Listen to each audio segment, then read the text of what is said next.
It's now been about 1 full month since the Delightful Days meta update for Pokemon Go PvP was released. Coming into this update, it really felt like there was a lot more up in the air than most meta shifts. A lot of the time, we have a pretty good idea of what's going to rise to the top and be good, but it feels like this meta update in particular, there was a lot more up in the air than we anticipated. So today, I'm going to be sitting down, talking through the meta as it's developed so far. Obviously, we've had very limited tournaments. We've only had the North American International Championships and the Japan Championships. Today, we're going to be taking a look at several tier lists that were made at the start of the season, and we're going to see which Pokemon have exceeded expectations and which Pokemon have not quite lived up to the hopes that we had for them. So without further ado, let's hop right into it. Before we start, I'm going to put up a few tier lists that people made at the start of the season so we get an idea as to what people were thinking right before the season began. One constant that people were very, very confident in was Diggersby plus Drapion. It was constantly rated as S tier across every tier list, and I would argue that the Diggersby plus Drapion pairing has absolutely lived up to that hype. Diggersby plus Drapion, they were meta in the previous meta, and obviously they still remain very, very strong.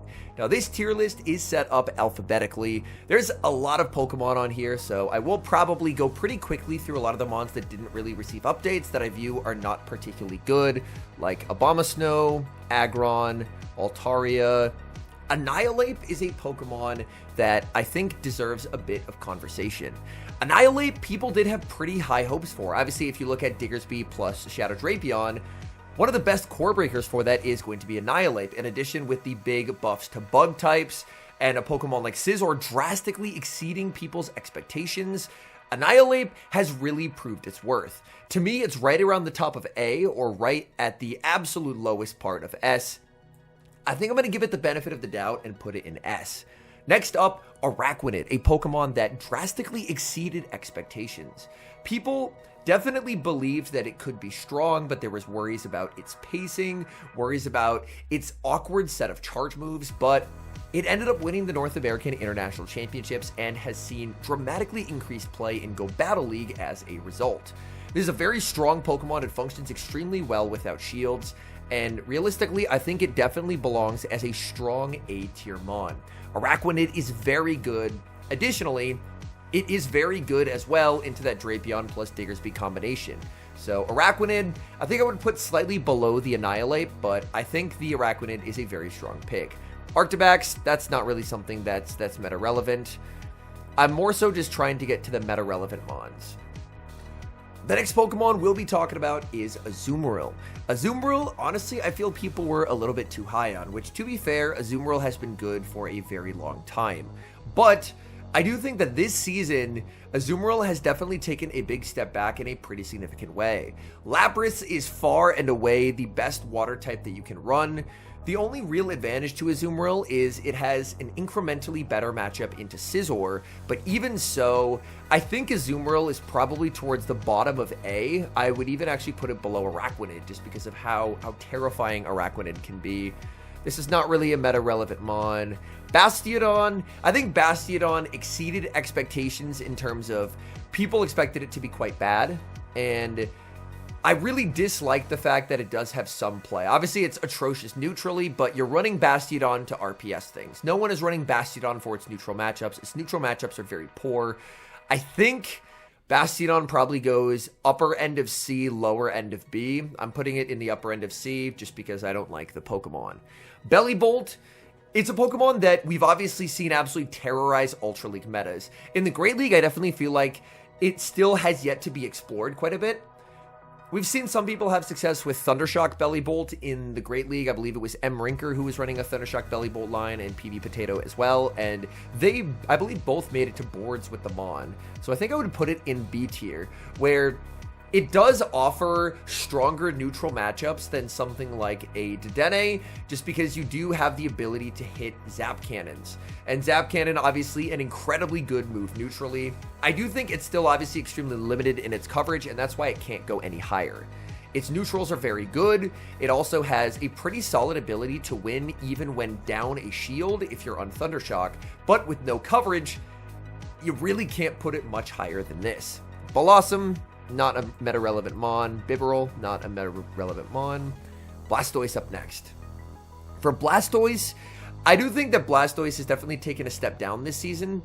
I think Blastoise is still pretty okay, but I think it's a lot more difficult to use this season. Meta trends have been a little unkind to it. So I think I would put Blastoise in B tier, where you can play it, but it's just outclassed by several other water types. Bombirdier, not a relevant Mon. Bronzong, not a relevant Mon. Carbink, I think I would put it below Bastiodon, just because Bastiodon's typing is better into the meta currently. Carbink, I know some people are very much believers in it. I don't personally see the vision, because I think that especially with certain meta trends that people weren't really expecting, like the meteoric rise of Unova Stunfisk this season. Charizard is very bad. We'll put that there. Charjabug, to me, it's not particularly good either. I think Charjabug has the ability to potentially be a little bit of an interesting breaker, but Discharge being so bad, it's really difficult to give that Pokemon much credit. I don't think Claydol is a particularly playable Mon either. Next, we'll go to Clodsire. To me, I think Clodsire is in S tier. I think Clodsire is very good. Well, the difficult thing about Clodsire being an S is there's already a ground type in S. And Diggersby is probably the best Pokemon in this entire meta. Diggersby, even in its bad matchups, with the exception of like Annihilate, has a tremendous amount of play where it can still inflict serious damage. It's a really good Pokemon for those who want to try and play neutral-ish and just try and outplay opponents through energy management and just being able to play better. So I think Clodsire, if not for Diggersby, it would probably be the top of S. I think we put it at the bottom of S. But I'm a really big believer in Clodsire. Its bulk is incredible. It can do things that most other Mons cannot, just by virtue of its ability to do really, really solid damage and its ability to survive any one hit always. Next up, Galarian Corsola. Galarian Corsola started off really strong in this meta. I do think that people are getting more and more accustomed to using Dusclops, because Galarian Corsola, it obviously has the far better damaging moves in terms of Nightshade and Power Gem over Shadow Punch and Ice Punch, but specifically the niche that Dusclops offers that Corsola cannot is being a ghost type that has an ability to beat Diggersby. And considering Diggersby is so high up here, being able to beat Diggersby as a ghost type offers a tremendous amount of value. So I think for Corsola, I do think it's a very playable Mon. I think it goes here, but its biggest issue is the fact that Dusclops, and I'm just going right ahead to Dusclops here. We are skipping immediately ahead. Dusclops is unbelievable this season. I have been known to, in previous seasons, be very critical of Dusclops. I didn't see what it did. It got thrashed by Lapras, unless you were able to Psywave bulk point them. Like, I just felt like it was very, very underwhelming. But with these meta trends, having a resistance to Bug is very nice, and especially in the Araquanid matchup as well. If you're the non-Shadow Dusclops, you only take 1 damage per Bug Bite instead of 2. So that can add a very critical bug resistance to many teams, while still being a ghost that doesn't lose to the best normal type in the meta. So I think Dusclops has definitely far exceeded expectations. I've been very critical of it in the past, but I think it's actually living up to the hype. Corviknight's a Pokemon that I think has not lived up to the hype in any way. Corviknight, people had high hopes for it this season. I think Corviknight is bad this season. I would not be using Corviknight. I think Corviknight is very exploitable. I think Corviknight, we know it will be getting a Calm Day, so we'll be getting Air Cutter, which obviously gives it incredible pacing, but Air Cutter is a very poor move. So with Air Cutter, you get a lot of spam, but not a lot of damage per energy. So we can revisit Corviknight for the September season, because that update's happening August the 30th. So it'll be for the September season. It won't be for this season. So for now, I'd say Corviknight is very bad. I don't think it's very playable. Credilli with Acid has been a bit of a revelation. I felt that Credilli, even though it was very strong in Go Battle League, was very disappointing in Show 6 last season due to the fact that it felt extremely exploitable with Bullet Seed. Anytime Bullet Seed was resisted, Credilli was never farming anything down, and good players could really effectively punish that. But with Acid, it has dramatically improved neutrals. There are some matchups where it does suffer, like the Jellicent matchup, but Jellicent, in a very crowded Ghost field, does not see a lot of open Great League play. So overall for Credilli, an increased ability to hang with Drapion in that matchup where before it just got completely destroyed, and sometimes even simul or win certain shielding scenarios. I think for Credilli has exceeded expectations, and Credilli feels a lot more like a real Mon. Cresselia, to me, is not a particularly playable Mon. Dachsbun, there's not really a reason to use it. The only reason to play Dachsbun is if you're trying to RPS people. Next up, we have Deni. Now, Deni in these tier lists was consistently ranked as a top meta pick, and I would say for the first few weeks of the meta, it absolutely was. But one thing that is very interesting about getting to watch a wide variety of different streamers play the Go Battle League is you get to see meta trends at different elos. At an upper elo, Deni has basically gone extinct. We have, at the time I'm recording this, back-to-back weeks at the Open Great League. I can go entire days without seeing a single Deni. And that's not to say Deni isn't strong. Deni is almost problematically strong. But people have looked at the risk reward of Deni and have decided that it's not worth the risk to run something that has basically no coverage. Deni has zero counterplay into something like a Clodsire, and very limited counterplay if it gets stuck against something like a Credilli. So in those bad matchups, Deni really can't do much, and players would rather default at higher elos to Pokemon that can more consistently get them neutral play, where that gives them an ability to outplay instead of having to rely on getting favorable alignment. So Deni, I think it's a very tough Mon to rank because it's very strong, but its usage is plummeting at high elo because people just don't see a need for it in the meta. So I think Deni, first 2 weeks, it would have been right at the top of S. I think is it top of A? Oh my goodness.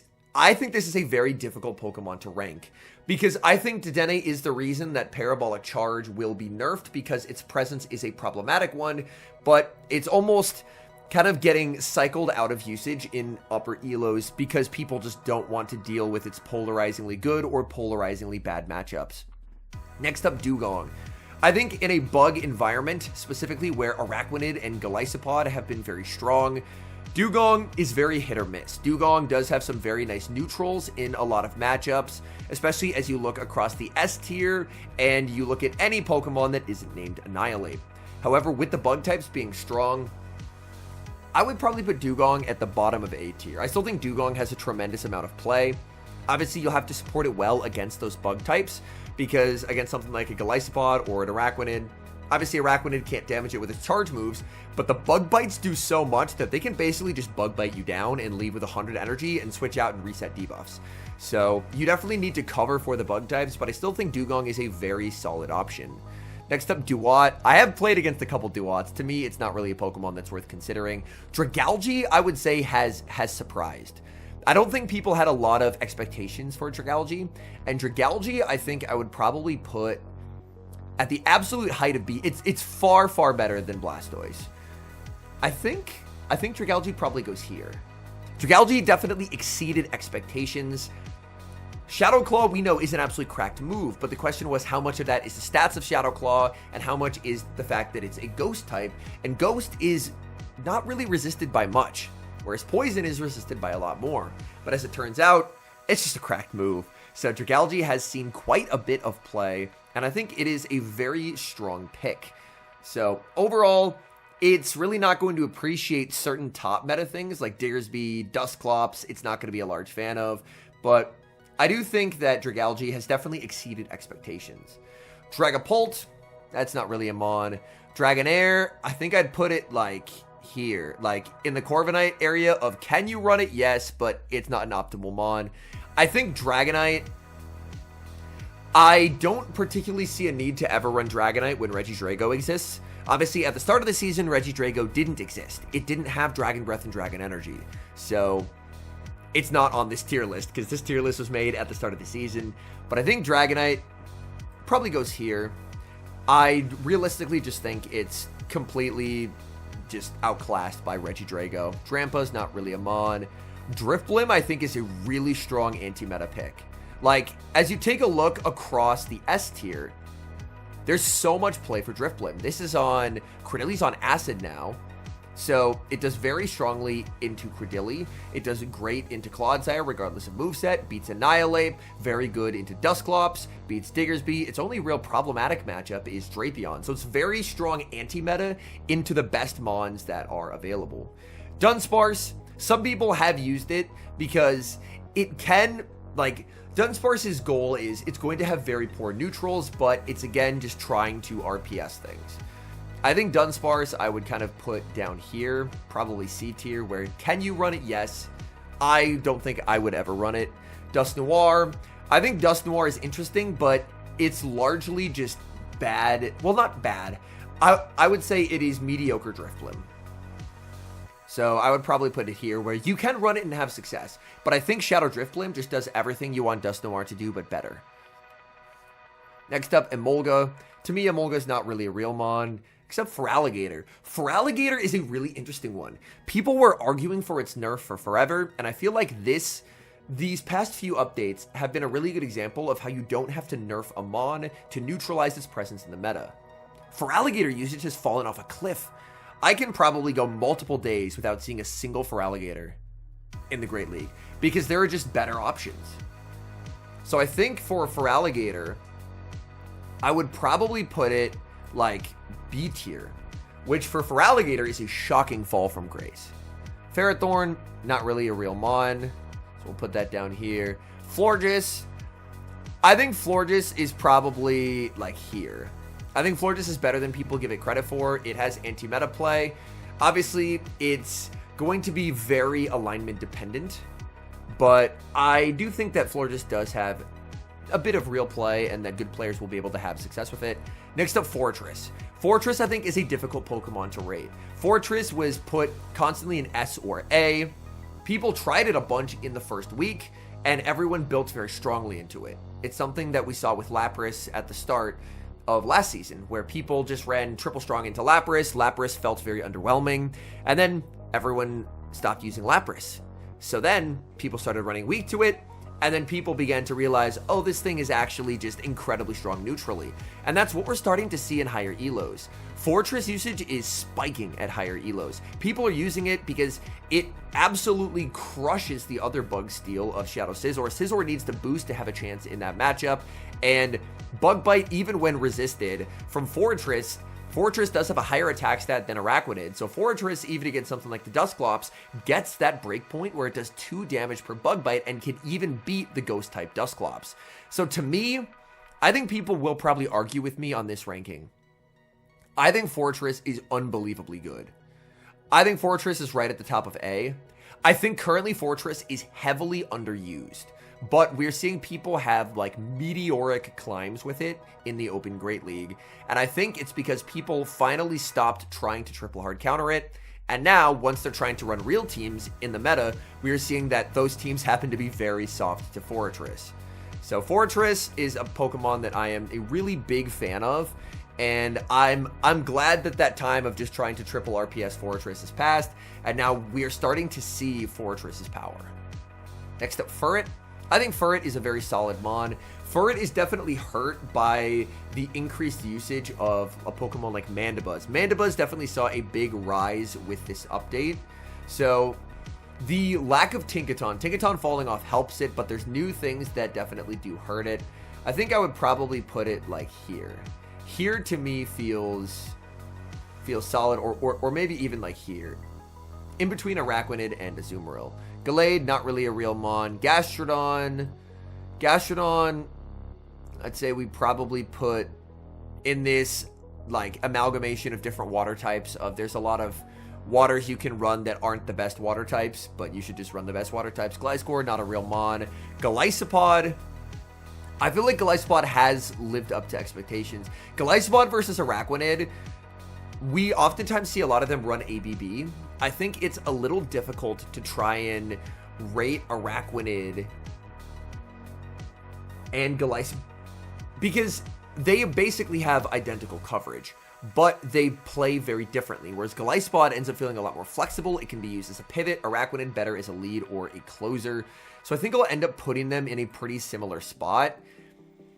it is tough for me to say one dramatically outperforms the other, because to me, even though they occupy the same niche of being bug water types, they both play very differently.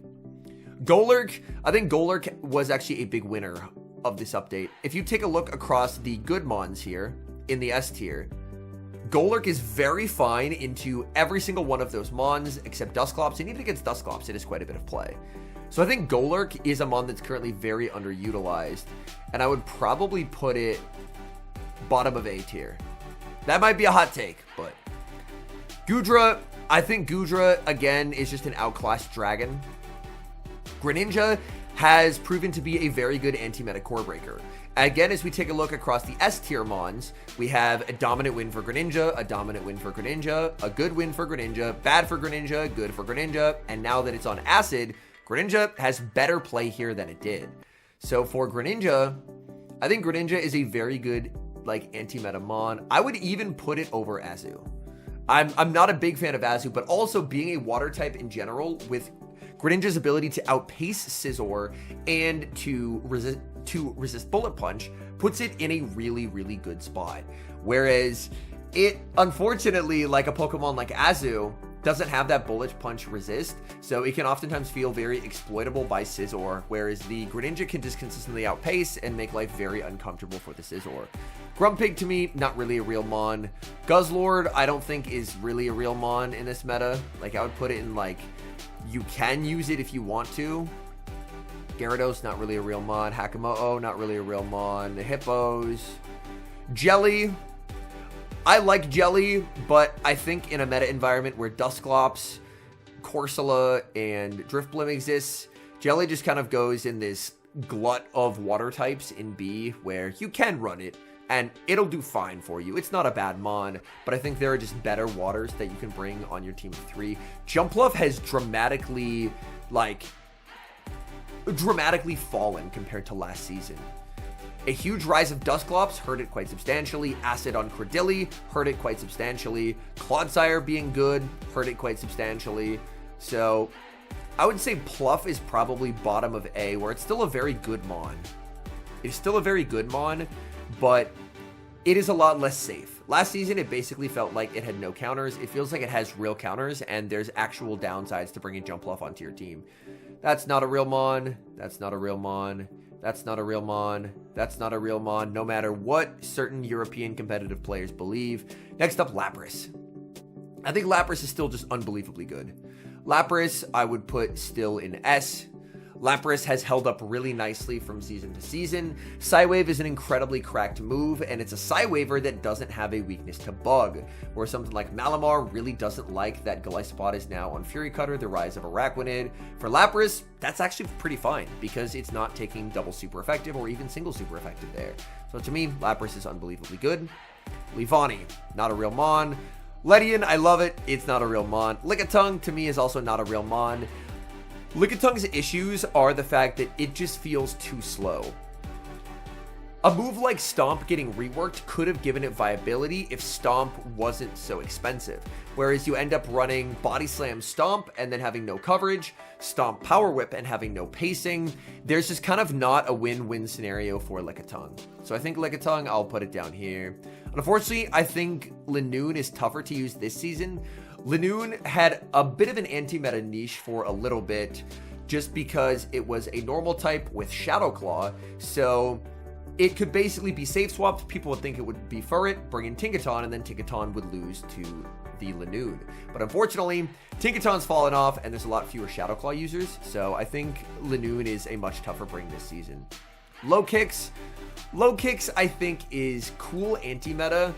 I think it's difficult for Low Kicks to have a bad meta. So to me, I still think Low Kicks is playable, but you'd have to be a bit of a brave soul to bring it. Lurantis, unfortunately, not really a real mon. Same with Macargo. Zone has, Zone is very hit or miss. Zone in, an Araquanid environment and in a Scizor environment is very, very strong.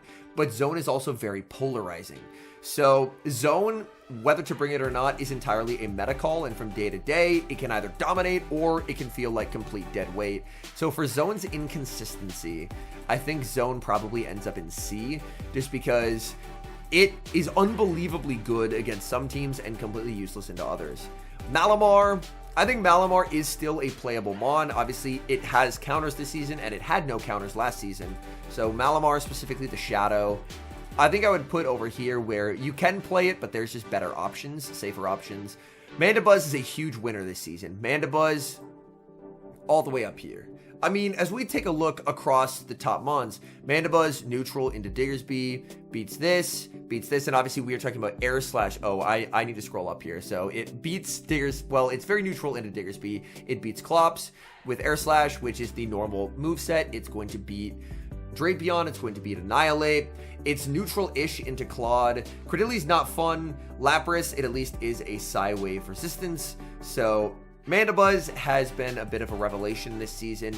People had really high hopes for Galarian Moltres, and Galarian Moltres is dramatically improved, but what Mandibuzz gives you is incredible bulk. And if you have something in a niche that has a lot of bulk, that allows you to potentially run something Glacier later on in the team, like Mandibuzz plus Shadow Drapion.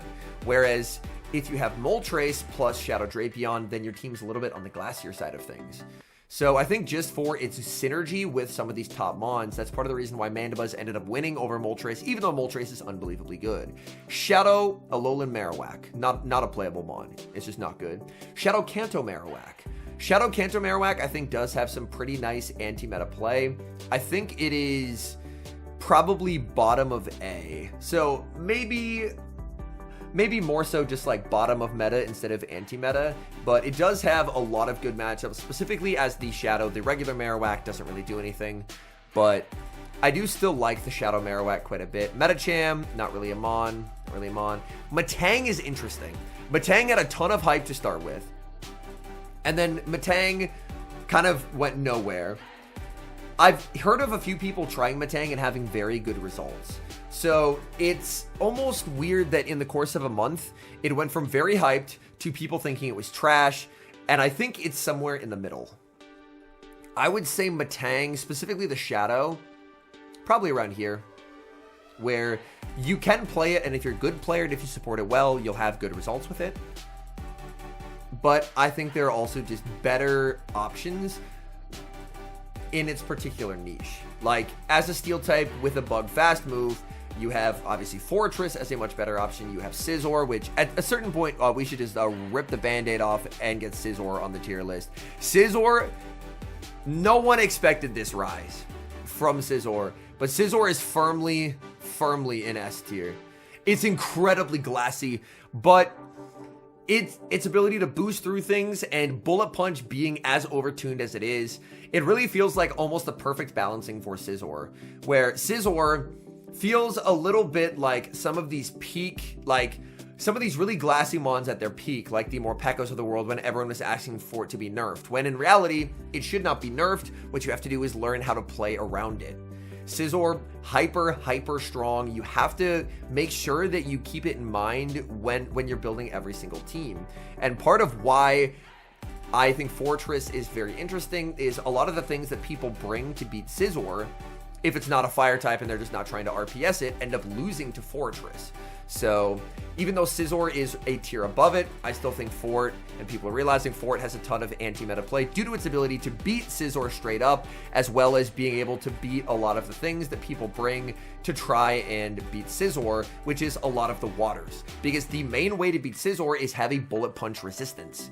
And a lot of those waters, whether it be like a Greninja, whether it be like other of those Bullet Punch resistances, Fortress can do very well there, because obviously Fortress doesn't run Bullet Punch. Next up, Mew. It's not really a real mon, We can go all the way up to Galarian Moltres. Galarian Moltres, I really like Galarian Moltres. I do think it's a real shame that Mandibuzz basically stole its niche, whereas Mandibuzz's ability to be so consistent into all of these, or more or less all of these top matchups, means that Moltres, even though Moltres is very good, Moltres sees way less usage. So it's not even really Moltres' fault, it's just that Mandibuzz is so consistent. So Moltres I'd probably put up here. It's a great mon. There's just something that does what it does better. Morpeko, I think Morpeko is very bad right now. I think Morpeko, like, you could try it, but I think that Morpeko would struggle. So I think Morpeko kind of goes in the, you can use it if you want to tier. Nidoking, Nidoqueen, they're not really real mons. A9, nope. K9, I would kind of put in here. K9, I really like. I've seen some people run it to great results. I think K9, in certain scenarios, can feel a little hit or miss just because in a lot of matchups, especially against the really bulky things, it feels like even the Shadow K9 doesn't quite do enough damage. I think K9 probably would have preferred, with an Ember buff, one that hit instead of the damage, the energy generation. Just because having like a 5-4 pacing instead of straight 5 could have been pretty nice to be able to outpace things. Whereas now as K9, you can't ever really safe switch it into like a 10-turn user because then you'll just always be behind. Pangoro. I do think Pangoro has really nice play right now. I think Pangoro is heavily underutilized. And I would put Pangoro actually very high. I think people who use Pangoro will have very good results with it because it's something that almost no one is factoring into their team building. And it has terrific pacing. We know this. It has great moves. So I think Pangoro is very underrated. Berserker, not really a mon. Pidgeot, not really a mon. Not really a mon here as well. Piloswine, I think I'll put it in. It can be a bit of an interesting breaker into some of the really good stuff, but obviously has some matchups that are so bad, like Lapras, Annihilate, Scizor, where you just kind of can't do much in return. Poliwrath, pretty fake mon. Primeape up next. Okay. Primeape, specifically with how bad Primeape is into Scizor, that is definitely a limiting factor for it. I still think Primeape is very, very good. I think Primeape probably belongs right at the top of A tier. I'm unwilling to give it S because there's some of these matchups in S where it just gets completely destroyed. But obviously Primeape is very, very good. I'm forgetting to scroll up because the tier list is so long with all of these bad mons in D. Quagsire. I think Quagsire, it's a very playable mon. I think Quag is better than this glut of like water types that are just okay. I think Quag is a class above there. So I would probably put Quag here, I think. I think Quag is very good. Being able to resist Bullet Punch and outpace Scizor is really nice as Quag. Quag also has a lot more coverage than a lot of the Mud Boys. Its matchup into Diggersby is very suspect. Like, Diggersby can honestly be fine there, which is crazy. That's just how good Diggersby is. But I think Quag is a very good pick right now. Alolan Raticate, not really a real mon. Reggie, fake mon. Roserade is very spammy, but it doesn't really have much play. I'll put it in the kind of like, you can try it if you want to tier. Runerigus, we did see Runerigus pop off at an international, the North American International Championships.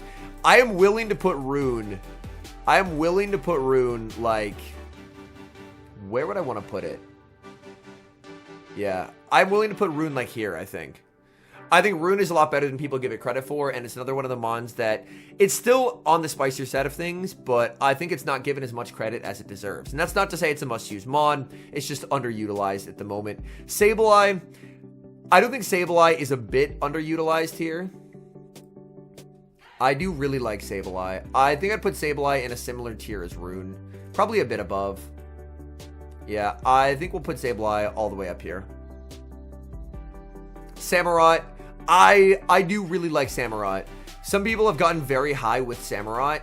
I think part of Samurott's issue is just the fact that in a lot of matchups by having non-same type attack bonus Fury Cutter, you, even with your very high attack stat, in matchups where Fury Cutter is resisted, it can feel difficult to use.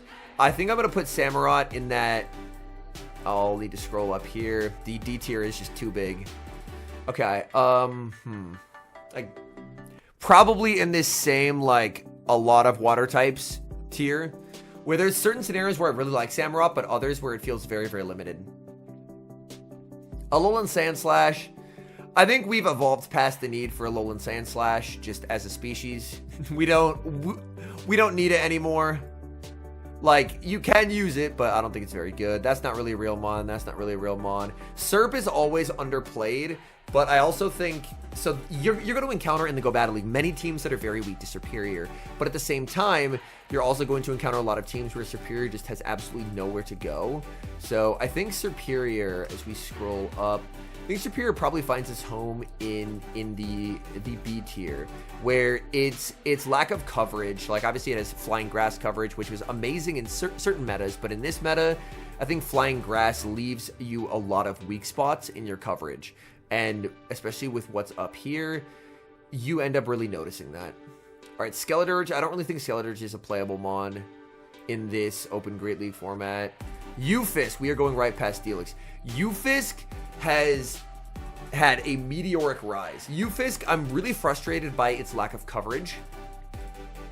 But Ufisk is undeniably a very, very good mon. If we take a look at, obviously, it hates Diggersby. And it also, not a big fan of the Credilli, but against everything else in S, it can hold its own or just win. Discharge is a truly atrocious move, and this mon is why it is an atrocious move. Because you don't want something that has such limited coverage getting even stronger. It's a little bit of the Deni theorem, where Deni is so polarizingly good, but it has no coverage for its bad matchups. And that's part of why, like, in its heyday, people loved Feraligatr so much, or at the very least competitive players did, or something like a Drapion, because no matter the matchup, you always have play. And that makes a more skillful meta overall, as you end up with fewer games that are just decided strictly off alignment and more games that are decided off of skill, which should be the goal for every meta. Steelix, I think Steelix is pretty solid anti-meta. I would probably put Steelix, let's say here. Also, I want to do a little bit of rearranging here. We'll put because Golurk's supposed to be at the absolute back of A. So we did a little bit of rearranging in this tier. Swalot, unfortunately Swalot had a really good time in the sun. Like, Swalot really had a moment. It was able to win a regional and pop off. I think this is not Swalot's meta. It's not Swalot's fault. It's just not Swalot's meta. Swamp is really good anti-meta. I think I'd put Swamp over any of these waters up here. So I think I put Swamp towards the bottom of A. Like, I think I'd probably put Swamp, like, right by Quag. Feels right to me. Talonflame is still quite good. I think Talonflame kind of belongs mid-A. We are putting a lot of stuff in A, but I really feel like S has to be reserved for the best of the best. Tenta, this isn't really its league, so I will just put it down here. Togetic, not really a mon. Toxapex, I don't think this is Toxapex's meta either. That's not a mon. This is like Fun Spice, but more so for the Ultra League. Toxicroak isn't really anything. I'm just gonna quickly go through and get rid of the mons that aren't really anything here. Oh, we have Drago on this list. Drago was added. Okay, cool. All right, Tinkaton. Tinkaton fell off quite a bit from last meta to this one. I think I'd put Tinkaton in here, where Tinkaton, it definitely has its moments. Like, there will be a lot of teams very weak to Tinkaton, but there'll also be its consistency in terms of the, like, degree of favorable matchups is drastically reduced from last season. And a huge uptick of even more Diggersby usage, even more Ufisk usage, a lot of more, like, obviously from no Scizor to Scizor absolutely everywhere, means that it's a lot tougher of a bring. Typhlosion, I think, is really, really good. Typhlosion, I think, is towards the top of A. It's very glassy. It's high risk, high reward, but there's so many teams out there that are weak to Typhlosion, and Typhlosion's energy goes everywhere. Something that you will notice across the S tier mons. There is not an S tier mon that resists both Blast Burn and Thunder Punch. There actually isn't even an S tier mon that resists Blast Burn. They're all neutral to fire. Or, obviously in Scizor's case, taking double super effective. So, Typhlosion, it basically comes down to how good is the player using it, but I think it's a strong A tier mon. Victreebel. Victreebel, obviously Shadow Claw, I think I'm going to put it wherever I put Dragalge. Oh, I put Dragalge all the way up here. I don't think it's quite Dragalge levels, because Dragalge obviously has a bit of bulk to it. I think I'd probably put it down here by Matang, where you'll catch some teams off guard with it, but I think it still has a ways to go before it sees like consistent play. Next up, Walrein. I don't think this is Walrein's meta. I think Galarian Weezing, I don't think this is Galarian Weezing's meta either. It is very tough to be a Galarian Weezing when suddenly Cradily just beats you very consistently because of the acid change. So I think Galarian Weezing, I do really like the Mon, but I think it's a lot tougher of a bring. So I think it ends up kind of in that B tier. Wigglytuff, I don't think Wigglytuff is particularly good right now. I know some people build very weak to it, but its neutrals are very bad. Like, neutrally, it's not beating the things that you would want it to beat because of the charm nerf, and I like that. Gligar. I think Gligar has exceeded expectations. I think Gligar is very solid. So I put Gligar in A. Like, Gligar's a mon I see quite a bit in like upper elo open great league. I think it's obviously an unbelievably good defensive typing. Its neutrals are still made, like, they're shored up a lot more by how strong Fury Cutter is. Its neutrals were very bad in the past, but subbing out Wing Attack for Fury Cutter and Fury Cutter just being overall a very good move. There's certain matchups that it does help quite a bit in. So overall, I do quite like Gligar. Regidrago. Obviously, Regidrago wouldn't have been on anyone's radar at the start of the season, but Regidrago, I think, is very, very strong. Like, Regidrago is completely limited in terms of its coverage, but Dragon is kind of the ultimate, like, not a lot resist Dragon. It's basically Steel and Fairy. Whereas for something like Electric, there's a lot more types that resist it compared to only 2 resistances. And as we take a look across the top here, there is only, like, let's take a look at electric resists. We have 1 electric resist, 2, 3 electric resists. Dragon resist, there's only 1, and Scizor loses the zeros to Regidrago. I think in particular, Regidrago, because it's all HP, it has a very low defense. Getting a defense-weighted Drago can work out very, very nicely. But yeah, Regidrago is a Pokemon that I personally, as of right now, I'm a pretty big believer in. It obviously will need to undergo more testing to see how it shakes out, but I'm a big fan of Regidrago. Regirock, I don't think this is its meta. And for Giratina Origin, I think Giratina Origin's biggest sin is its pacing. I think Giratina does have a lot of play across the board, but Giratina in particular, its sin is being slow, and that is unfortunately a pretty severe sin. I think I'll put it with Dusknoir, where like you can use it, a good player can use it and have success. But overall, I think that there are probably just better options. And now, if I do this, can we get the entire tier list in one?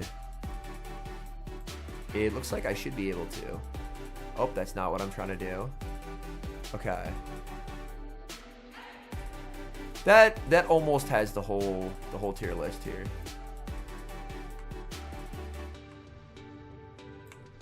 I mean, to be fair, everything in D is bad, so this is the stuff that matters. This is the stuff that matters. All right, we got there.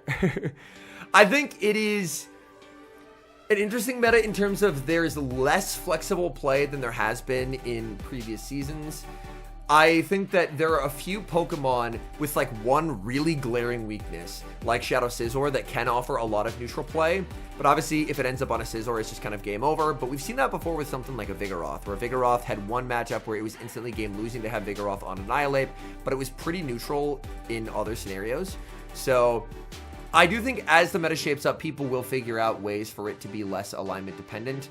I think at this stage of the meta, currently, it's less flexible than it was a month into last season's meta. But obviously, there's time for the meta to adjust. There's time for the meta to continue to grow from here. But these are my thoughts. Let me know, what's a Pokemon that you feel I messed up on with the rankings? Obviously, I'm going on what I feel through 1 month of the season based on usage, based on people's expectations compared to where we feel that it's landed, based on the few tournaments that we've had. I do think this season is a little bit weird, just in terms of the lack of tournaments. Whereas oftentimes the Great League meta gets progressed by the top players revealing their strats at tournaments. Something like NAIC, Araquanid wins it, and the Pokemon that Axton was keeping a secret is no longer a secret because he used it to win. And suddenly everyone realizes how strong this Mon is, they use it, and it becomes just a Pokemon that you're accustomed to seeing. Whereas with there now being basically a 2-month gap between here and Worlds, it'll be interesting to see if we see as many new Pokemon that are currently being undervalued rise to the top of the meta, just because there aren't really those tournaments for those Pokemon to get showcased. Anyways, thank you guys so much for watching. My name is Home Slice Henry, and this is More Slice Henry, my second channel, where I cover content primarily related to the Pokemon Go Championship Series, educational content for getting better at Pokemon Go PvP, and in general, any videos related to the Go Battle League that I don't really feel fit the theme of my main channel, such as videos like the one you just watched. If you enjoyed content like that, please do consider leaving a like on the video and subscribing to the channel if you haven't, and I'll see you guys in the next one.